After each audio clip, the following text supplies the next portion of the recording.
Svona. Góðan daginn og ég þakka sömuleiðis fyrir að fá að kynna hreyfiseðlana fyrir ykkur hér í dag.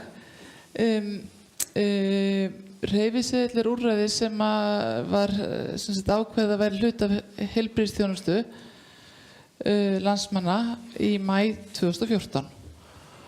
Og vissulega byrjuðu fyrr að þróa og undirbúa þetta, var tilraunaverkefni hérna í dálítið langan tíma áður og við vorum að prófa okkur áfram en sem sagt við formlega fórum við á stað þarna í maí 2014 og erum sem sagt núna rétt að klára þá 4. árið. Hreyfiseðill, markmið með hreyfiseðilsúrræðinu er þetta náttúrulega fyrst og fremst að þetta sé eitt af þeim úrræðum sem heilbrigðisstarfsmenn geta boðið upp á innan heilbrigðiskerfisins. Það er að segja sem meðferð við sjúkdómum, hvort sem það stendur eitt og sér eða er á sem sagt, fólki vísið hreyfiseðil meðfram einhver annarri meðferð líka, sem oft er. Markmiðið er náttúrulega líka það að einstaklingurinn sem sagt, nýti sér hreyfiseðilinn og sem annars slags forvörð til þess að þróa til þess að sporna við frekari þróun á sínum sjúkdómi eða sjúkdómseinkennum.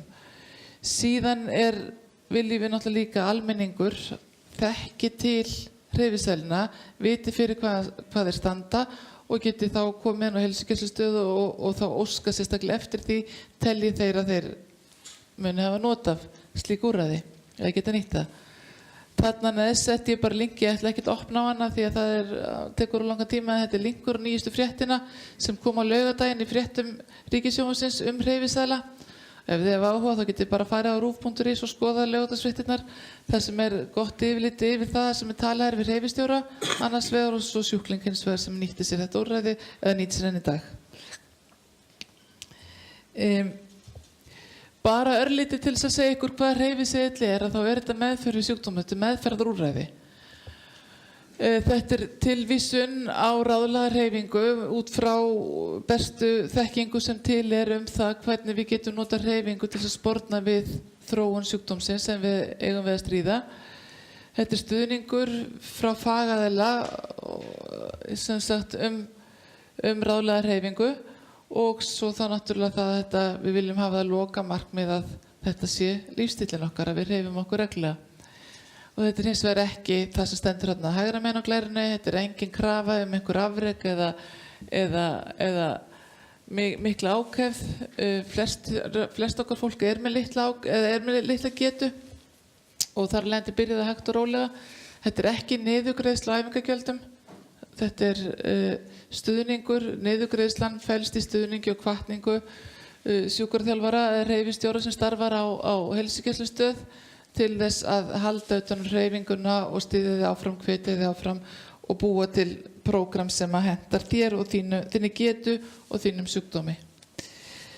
Við tókum sænska módelið upp, það er svona talið best þróaða módelið sem til þeir byrjuðu 2001 og hafa verið langöflugastir í að þróa þetta áfram og við tókum það upp á sínu tíma.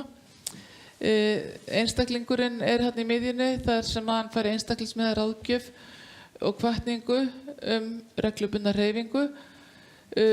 Það er hreyfiseðillinn sem skrifaður af heilbrigðisstarfsmanni. Við notum FISSið sem er þessi bók hérna þar sem er búið að flokka niður alla sjúkdómana sem ræðir og taka samantekt bestu mögulegu hreyfingu við hverjum sjúkdómi. Það er að segja að við erum ekki að ávísa sams konar hreyfingu fyrir þann sem er með háan blóðþrýsting og þann sem er kannski með þunglyndi. Það er annars konar áherslu sem við leggjum áherslu á í hreyfingunni. Þannig að við notum FISSið sem er samantekt þeirra í Svíþjóð á öllum mögulegum bestu rannsóknum hreyfingu. Og síðan er það hreyfiúrræðin sjálf, það sem hvað fólki gerir, það er yfirleitt alltaf í nærumhverfi fólksins. Við erum ekki að tósa fólki inn í heilbrigðiskerfið, það frekar verið að nýta hreyfiúrræði í nærumhverfi hvers einstaklings. Hérna er ferlið, bara svona fljótt á litið, heilsugæslan náttúrulega burðarstoðin í þessu en það líka hægt að skrifa hreyfiseðla út í bæ. Sérfræðilæknar geta vísað fólki í hreyfiseðla með því að skrifa hreyfiseðla og vísa honum inn á sína heilsugæslustöð. Það geta líka gert sjúkraþjálfarar sem að starfa út í bæ eða sálfræðingar eða aðrir sem starfa út í bæ, þeir geta skrifa hreyfiseðil og vísa þeim inn á heilsugæsluna til það sjúkraþjálfarans eða hreyfistjóra sem þar starfar.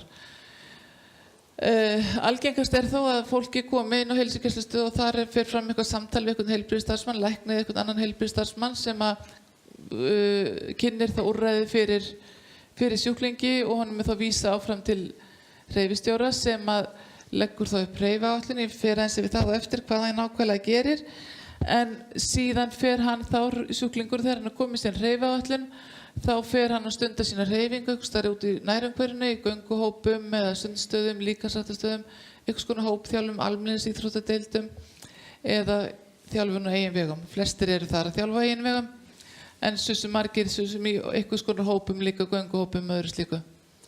Síðan það sem að viðkomandi gerir, hann þarf að skrá hreyfinguna sína. Þetta er mjög einföld tækni.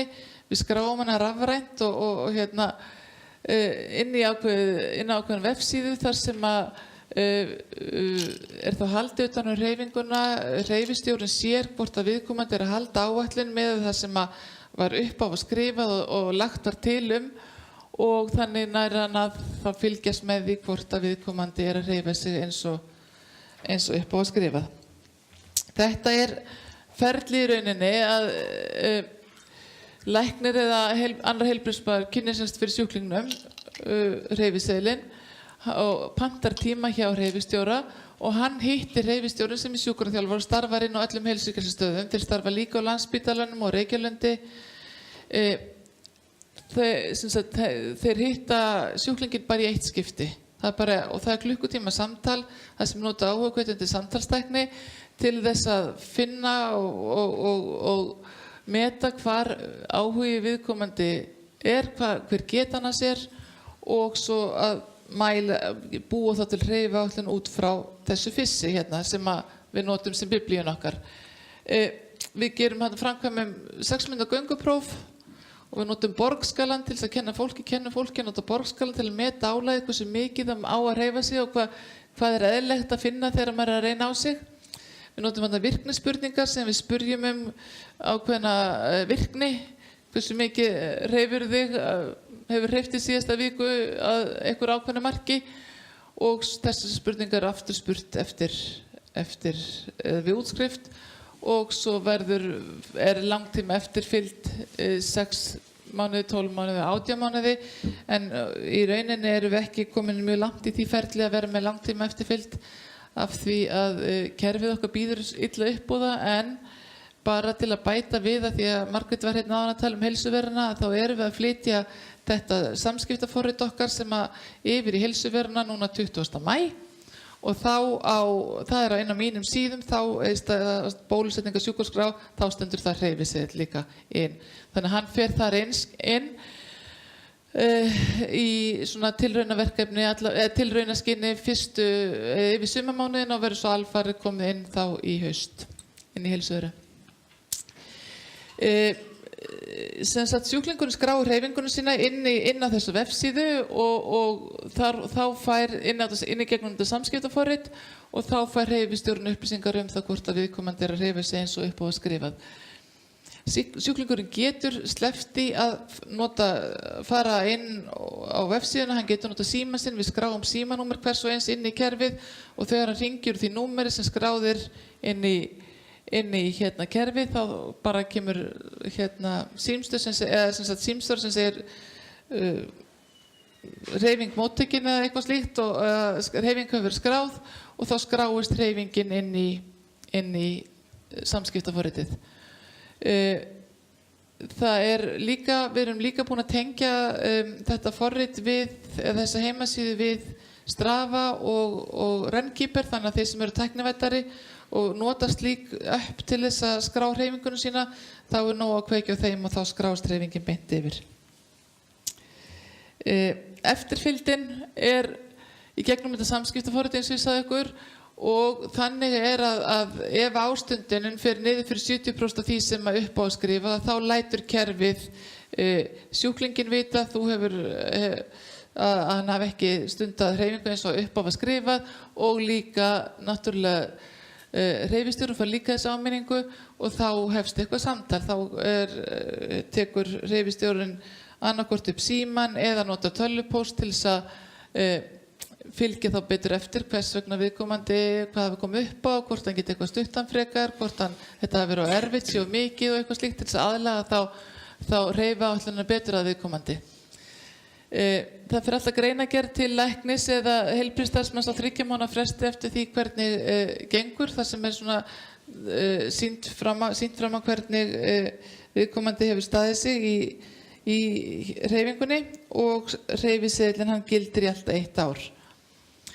Hverjir vísa í úrræðið? Það eru allir heilbrigðisstarfsmenn sem geta vísað í þetta hreyfiúrræði eða hreyfiseðilinn sem hafa þekkingu og fullnægingi, hæfni og þekkingu á heilsu og veikindastöðu sjúklingsins og líka þekkir til ferli hreyfiseðilsins, hvernig hægt að nota hann til þess að sem meðferð við sjúkdómum og þá þekkir allt ferli, hvernig það Í byrjun voru þetta fyrst og fremst læknar sem skrifuðu og nú búið útfæra þetta bara eins og Svíarnir gerðu líka, þeir útfæra þetta litu sem sagt, það eru fleiri heldur en læknar sem geta skrifað ávísa hreyfiseðilinn og þetta gert í teymum náttúrulega á heilsugæslustöðvunum, inni sykursýkisteymum og lífstilsmóttökum og öðru slíku, þar sem þetta náttúrulega kjörið verkfæri til þess að halda utan meðferð eða vera hluta af meðferð sjúklinga þar.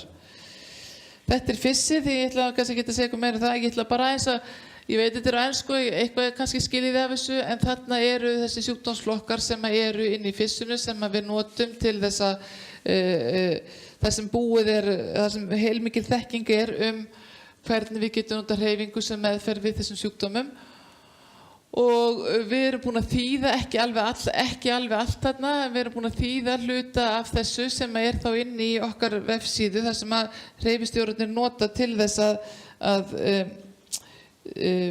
kynna sjúklingnum hvað ráðlegur hreyfingu í hvaða sjúkdómi og þarna sjáum við 2 dæmi. Annars vegar þetta hár blóðþrýstingur og þarna eru 4 flokkar, það semst hvað segja rannsóknir, hver ráðlegur þjálfunin, hvað gerist í líkamannum svo til umhugsunar. Þetta eru svona 4 dálkar sem eru þarna inni, það sem eru svona upplýsingaþátturinn í þessu og þið sjáu það alveg að það mismunandi uppáskrift eftir því hver sjúkdómsgreiningin Bara örlítið statistikk. Þetta það sem þetta 2018 allt landið sjúkdómsgreiningar sem við höfum sem skráður hafa verið af þeir sem hafa fengið hreyfiseðil og þarna sykursýki 1 og 2 270 og svo yfirþyngd og offita og efnaskiptasjúkdómar eru þarna líka, það verður breyting á flokkunni á miðju ári, þannig að þetta yfir 300 einstaklingar sem eru með efnaskiptasjúkdóma og yfirþyngd og offitu sem fá hreyfiseðil. Sykursýkin 270, svo þarna þunglyndi, kvíði og streita sem ansi stór þáttur líka, þannig að það eru þessi lífsstílssjúkdómar og svo náttúrulega eins og stoðkerfisverki líka. Þarna eru langvinnir bak- og hálsvandamál og langvinnir verkir. Þetta líka ansi stór súla ef við leggjum þá saman. Þannig að það fjölbreyttur hópur sem nýtir sér hreyfiseðilinn. Fjöldinn á landinu, bara örlítið þetta 2016, 17, 18, fjöldi hreyfiseðil og fjöldi einstaklinga. Það aðeins mismunur þar á því það getur verið að sami einstaklingurinn fái 2 sinnum hreyfiseðil á sama árinu. En það var smá lækkun á fjölda útgefinna hreyfiseðla árinu 2018 með 2017 og það svona ákveðnar skýringar á því. Ég verið búin tíma. Þú fer svona nálgast 5 nálgast, já. Kynjamismunin bara alltaf svipaður, 65% konur, 35-40% kallar, alltaf svipað árunum. Þetta eru svona lykiltölur sem að okkur finnst gaman að sýna vegna þess að meðferðarheldnin þarna sem þessi næst síðast þarna 72%, að hún bara ansi há. Við erum með 72% meðferðarheldni. Það að segja það að fólkið að sinna hreyfingunni 72% með það sem upp á að skrifað. Þannig að meðferðarheldnin mjög góð.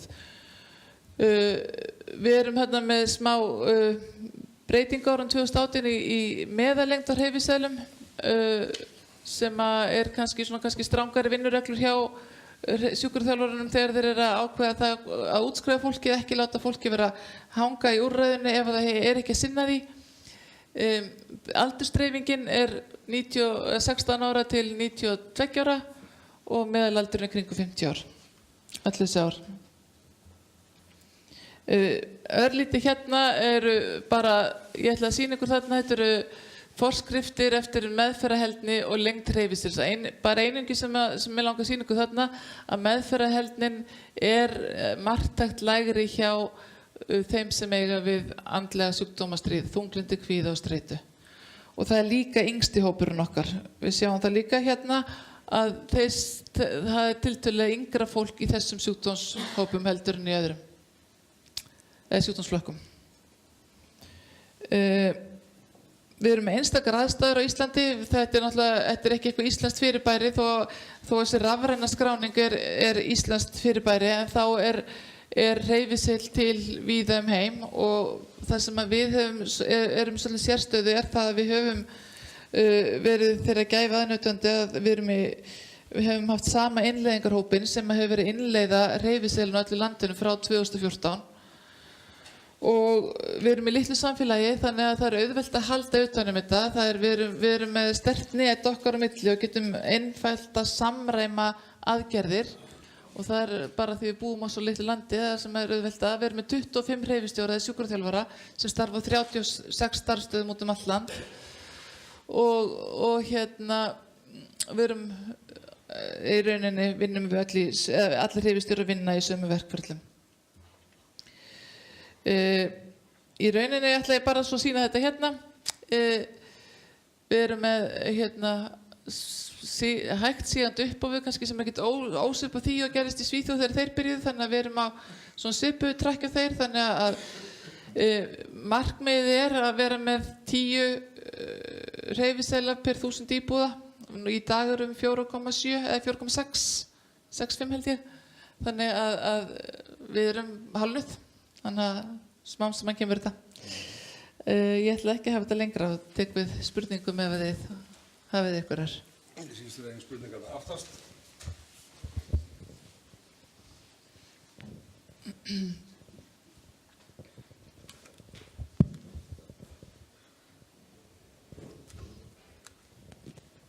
Takk fyrir, Auður.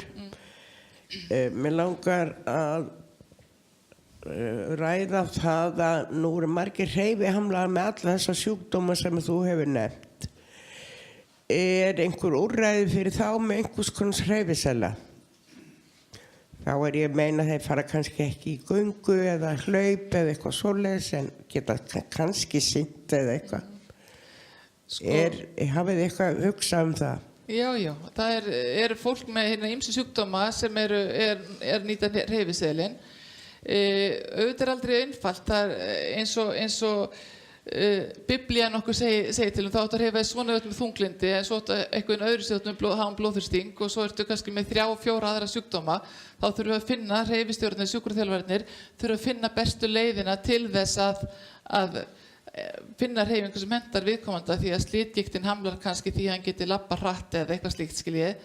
Þannig að sjúkraþjálfararnir náttúrulega sérhæfðir í því að finna leiðir, hreyfiúrræði fyrir alla einstaklinga, og eiga að geta gert það. Það náttúrulega þarf að vera framboð á hreyfiúrræðunum, en yfirleitt hægt að finna þau með því að beina það fólki eitthvað sem það getur gert út frá sinni fötlun. En jú, sjúkraþjálfarar eru sérfræðingar í hreyfingu og færni og geta leiðbeint fólki. Tímamælingi mín upp á borði, en ég veit fallan á tíma. Ég ætla samt að gefa möguleika allavega 2 í viðbót ef eitthvað vilja. Já, ég heiti Sveinn Rúnar Hauksson, heimilislæknir. Ég vildi nú bara spyrja minni fáfræði er sérstakt eyðublað fyrir, ég sá það ekki í fyrirresturinn hvort syndir ekki eyðublaðið ef það er til og hvar er það aðgengilegt? Ég hef alltaf notað bara tilvísun til sjúkraþjálfara og skrifað hreyfiseðill á það. Já, sjúkraþjálfari vanur að fá alls konar með þess að guðlega post-it miða. en hérna, þú sér þarna upp í horninu á hægra megin þarna er eyðublaðið sem er í sögunni og það er bara inn á eyðublaðaskráni þar sem þú getur sett það. Það fyrir eftir hvaða kerfið út með. Já, það er komið inn í það. Er það ekki sama og Hveragerði með? Jú, ég held að það sé sama Hveragerði með og það er hreyfiseðillinn komin inn í það líka. Já, nú skil ég akkur að heimilislæknir minn er ekki búinn að gefa mér hreyfiseðil. Já. Hérna, mér langar að spyrja með hreyfistjórana. Er þetta eingöngu sjúkraþjálfarar eða eru þið með íþróttafræðinga, einhverja fleiri svona fagaðila? Er þetta eingöngu sjúkraþjálfarar og svo bara nefna sama og Guðríður nefndi hérna áðan að varðandi ákveðna svona hópa fatlanir, nú er vel þekkt með blinda og sjónskerta að þeir hreyfa sig minna heldur en almenningur. Hafið þið reynt að nálgast svona ákveðna hópa eins og blinda og sjónskerta eða fólki í hjólastólum? Fyrri spurningin var, byttu nú við, ég er alveg bara... Já, fleiri fagstéttir, nei, sko, þetta er úrræði innan heilbrigðisþjónustunnar og þeir einir mega veita heilbrigðisþjónustu sem eru heilbrigðisstarfsmenn og íþróttakennarar eru það ekki, en hins vegar er samstarf við þá mjög mikilvægt af því að þeir eru þessi sem eru þá að stýra úrræðanum út í nærsamfélaginu. Þeir eru með hópana, þeir eru geta stýrt því að þessi gengi bara á þessi göngkópur, hann lappar bara 3 kilometra á klukkustund í hraða eða eitthvað slíkt skilji. Þannig að þeir eru mikilvæg samstarfsstétt í þessu en þeir eru ekki að vinna sem hreyfistjórar inn á heilsugæslustöð af því þeir eru ekki heilbrigðisstarfsmenn. Varðandi að nálgast hópa, að þá er þetta svona þetta sem við þurfum kannski efla svolítið betur að til dæmis eins og nefnum blinda og sjónskerta að geta boðið upp á eitthvað slíkt en það er eitthvað sem að í rauninni verkefni sjálft er ekki að búa til gönguhópana, heldur er það að veita stuðningin og aðstoðina og það var nú alltaf meiningin að vera í meira og betra og þéttara samstarfi við eins og íþróttafræðinga og það stendur alveg til að gera það betur til þess að bjóða upp á úrræði fyrir alla. En auðvitað er þetta framboð eftir spurn og þannig var það nú að það var sett upp netsíða sem er hreyfitorg.is sem ISI og Landlæknisembættið voru með sem áttu að vera svona markaðstorg hreyfingar þar sem allir sem að voru að bjóða upp á úrræði settu inn það sem þeir ætlu að bjóða. Ég ætla að bjóða blindum sjónskertum í göngu 3 í viku og þá væri það hægt að nota það. Þetta hefur ekki alveg virkað eins og við óskuðum eftir en kannski verður einhver breyting þar á með bara öflurum fjöllun held ég. Þá skulum við reyna að taka smá kaffilé. Ég veit ekki hvort við höfum að stytta þér í 15 mínútur og byrja þarna aftur 12:30. Ég hef kannski augun samt opin ef það eru margir sem þurfa að fara langa leið á klósettið eða eitthvað annað. En reynum að byrja aftur 12:30 ef við getum og ég þakka Auði fyrir.